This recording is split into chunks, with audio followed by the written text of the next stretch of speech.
네, 안녕하세요. 푸던사입니다. 손흥민 선수 유럽 축구 커리어에 우승이 생길지도 모르는 토트넘의 카라바오컵 결승전 상대가 확정이 됐습니다. 올드 트래포드에서 펼쳐진 맨체스터 더비 EFL 준결승 경기에서 맨시티가 맨유를 0대2로 잡아내면서 맨시티가 결승 진출에 성공했습니다. 참고로 토트넘은 무리뉴 감독 부임 이후 맨유 상대로는 1승 1무 1패, 맨시티 상대로는 두 번 만나서 모두 이겼습니다. 일단 경기 분석 바로 가시죠. 레고. 먼저 라인업을 살펴보면 맨유는 4-2-3-1, 지난 경기처럼 포그바를 측면에 배치했고 센터백은 바이 대신 복귀한 린델로프를 선발로 출전시켰습니다. 맨시티는 이번 경기에서 로드리 대신 페르난지뉴를 출전시켰고 공격수 없이 마레즈, 덕배, 스털링 라인으로 최전방을 꾸렸습니다. 아게로는 부상 복귀 이후 제 컨디션이 아니고 제수스는 코로나 감염 이후 이제 복귀를 했기 때문에 이번 경기에서도 제로톱을 사용했습니다. 그리고 오늘 경기에서 과르디올라 감독이 준비한 한 가지가 있는데 바로 진첸코와 페르난지뉴의 역할입니다. 보통 맨시티는 빌드업 상황에서 로드리를 후방 빌드업에 가담시키면서 로드리 중심으로 후방 빌드업을 진행하는데 로드리가 없는 이번 경기에서는 진첸코가 그 역할을 어느 정도 해줬습니다. 과르디올라 감독은 후방 빌드업 상황에서 진첸코를 덜 전진시키면서 빌드업에 관여시켰습니다. 그리고 로드리 대신 나온 페르난지뉴에게는 브루노 페르난데스를 막는 데 집중을 하는 모습이었습니다. 페르난지뉴는 85년생, 아무래도 나이가 있다 보니까 로드리처럼 뛰기에는 무리가 있다고 판단을 해서인지 단순히 맨유의 핵심 브루노 페르난데스를 억제하기 위해서인지 어쨌든 과르디올라는 그렇게 경기를 준비했습니다. 위협적인 장면은 맨시티에서 먼저 나왔습니다. 맨시티의 후방 빌드업 상황, 구석에 몰린 상황에서 진첸코가 침착하게 페르난지뉴에게 전진 패스를 합니다. 이후 페르난지뉴는 덕배에게 공을 건네고 덕배는 바로 스털링에게, 이 딱 패스 3번으로 맨유의 전방 압박을 완전히 무력화시켰습니다. 이후 스털링은 전진을 하다가 수비와 미드필더 사이 공간에 있는 덕배에게 패스를 하고 덕배는 앞이 열리자 과감하게 슈팅 시도, 슛은 정말 좋았는데 아쉽게도 골대에 맞았습니다. 이러한 부분 때문에 토트넘도 더 좋은 팀이 되기 위해서는 후방에서 빌드업 가능한 수비수가 필요한 이유가 아닐까 싶습니다. 그렇게 전반 초반 주도권은 맨시티가 가져갔습니다. 점유율을 보면 맨유 28%, 맨시티 72%.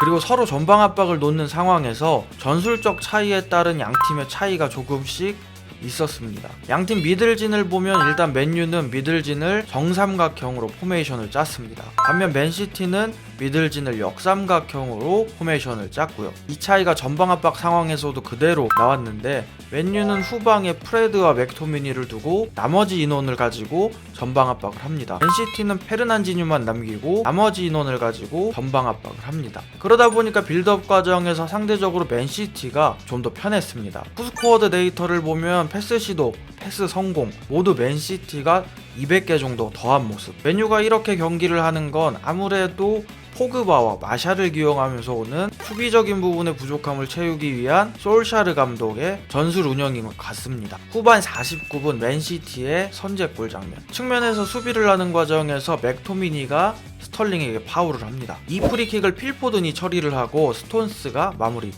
처음에는 스톤스가 이걸 물건으로 골을 넣은 줄 알았는데 다시 보니까 허벅지 쪽인 것 같습니다. 그죠? 이거 안 그러면 아플 텐데. 득점 상황을 보면 맨유 수비진에서 살짝 실수가 있었습니다. 스톤스를 쇼와 맥과이어 둘이서 막고 있는 상황이었는데 앞에서 린델로프가 처리를 못하는데 클리어하려는 모션을 취합니다. 그러다 보니까 뒤에 있던 맥과이어가 순간적으로 반응을 하지 못했는데, 물론 그럼에도 불구하고 맥과이어가 좀 더 집중을 했어야 되는 부분도 맞지만 린델로프가 아무런 동작을 하지 않았더라면 어떻게 되었을까 하는 생각도 듭니다. 후반전도 경기 양상은 비슷하게 흘러갔습니다. 전방 압박하는 상황도 비슷했고 실점 이후 솔샤르 감독은 별다른 대응을 하지 않았습니다. 사실 저는 이 부분에서 솔샤르 감독이 조금 아쉬웠습니다.